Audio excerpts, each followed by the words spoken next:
Is Trump indicating that he will support Bitcoin wholeheartedly?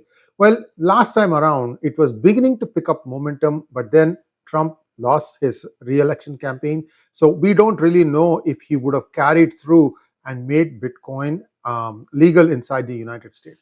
Today, as things stand, the Bitcoin has some ETFs that have included it, and that is what is currently available. You can buy those ETFs, exchange traded funds, and as Bitcoin rises or falls, the ETFs will also reflect the value. You get all that stuff right now.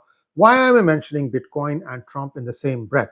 Well, today Trump said that if he is elected, he will fire Gary Gensler, the Securities Exchange Commission president. And SEC chief is the person who, it is believed, has been sitting on allowing Bitcoin as a legal tender in the United States. Don't ask me who says that this is what it is, that Gary is the one person stopping it. There has been a general consensus and a movement towards what is called as central bank digital currency, CBDC. I'll come on to that in just a moment, but there's also something else that Trump mentioned. Viewers, that's one data point. He said that he will fire SEC chief. Second thing is, he took some pot shots at Elizabeth Warren, senator from Massachusetts, for her Indian ancestry. This is a long pending dispute. It is believed that she may have used that she has Indian blood in her to rise in Harvard as a professor. Prior to becoming the senator, she was a professor at Harvard, it is believed. She had released in 2019 some DNA results that proved that 6 generations ago or 10 generations ago, she had some Indian blood in her. But then the Cherokee Nation tribe did not accept that, and it kind of died down after that, because this came up when she was making a run for the presidency. Biden won, she lost, so the whole thing was buried. Why is Trump now taking pot shots at Elizabeth Warren? It is because Elizabeth Warren made a statement that she would show Kamala Harris a way for the illegal immigrants to gain citizenship. See, Elizabeth Warren is one of the cheerleaders of the progressives. Although she has been tamping down her opinion lately, but she was one of the rabble-rousers, just like Bernie Sanders was. I'm talking about 8-9 years ago, before the stage has now been taken over by the louder mouths such as AOC, Pramila Jayapal, Ilhan Omar, Rashida Tlaib, Bowman, and so on and so forth. All these people now are the squad, they call themselves, but these are also the progressives' voice. Be that as it may, since she said that, he is cleverly linking the two, that Elizabeth Warren said this, and she is also this. Therefore, what happens is, when you have this association, people find it difficult to shake it off. For example, I'm going to show you a video where Trump calls Elizabeth Warren Pocahontas, and this is for the same reason, that she says that she has some Indian ancestry in it. Crude way to describe perhaps, but it stays in people's mind. Let's take a quick look at this video.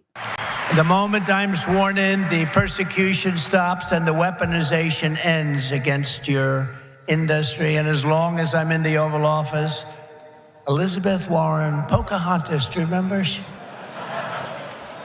Yes, I'm an Indian. Yes, she said, I'm an Indian. Why are you an Indian? You don't look like an Indian. No, my mother told me I have high cheekbones. Oh, that's why she was an Indian.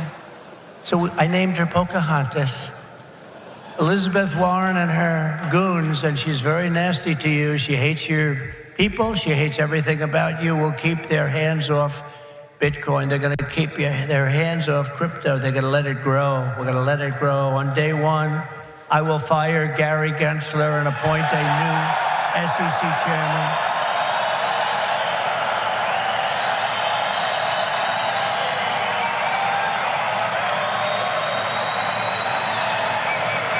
I didn't know he was that unpopular.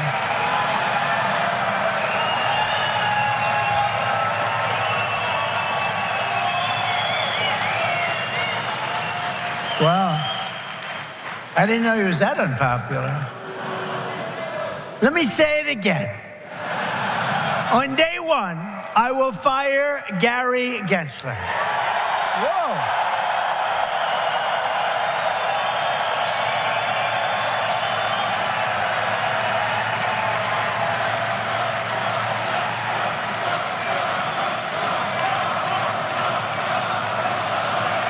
So you can see that the crowd loved him. Why?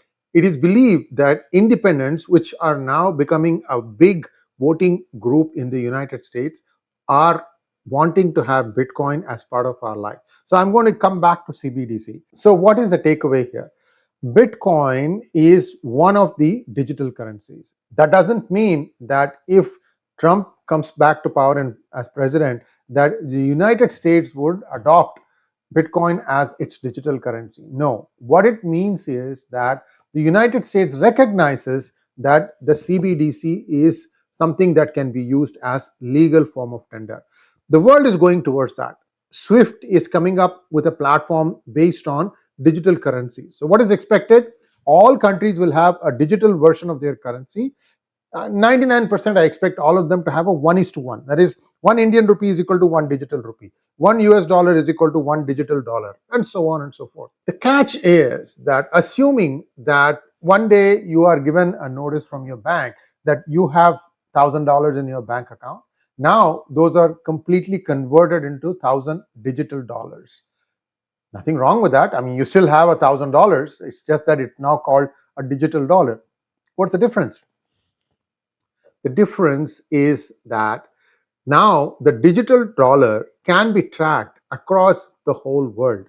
Wherever you are spending it, the government can find out. Now, what is bad or good about it? Well, what is bad about it is it's like, somebody is peering over your shoulder trying to see what you are up to with your money. The bad part is that the government could decide that out of the $1,000, you can spend only $200, say, for food, which means once you run that limit, you can no longer pay for food items using your digital dollar. So it kind of puts cramp on your style. So this is the thing that many people say, that no, CBDC should not come, and it becomes very intrusive in our lives. Our privacy will be completely shattered. We should not have that. So this is the CBDC concept where there's pushback coming. The bigger picture, I'm told, is that the United States has still not made up its mind whether they want to go the digital currency route, whether their Federal Reserve, that is Federal Reserve of United States, is going to have a digital dollar and that becomes official. My guess is that a digital form of any currency is going to happen, but they will be using it initially, at least for a decade or so, to just do inter-country transactions, because it's much more smoother that way. For example, if the United States grants 1 billion digital dollars to Ukraine, theoretically it's possible to find out where that money went. Ergo, corruption can be contained, if not eliminated, right? So a lot of good things also. What I wanted to stress here is that it's a long shot whether Bitcoin will be recognized as legal tender in the United States still, but CBDC might come. Again, it might come for a specific use until people may decide to broaden it, but that's going to happen only after a decade or so. Most importantly, the presidential race, Trump is missing no opportunity to go after Kamala Harris.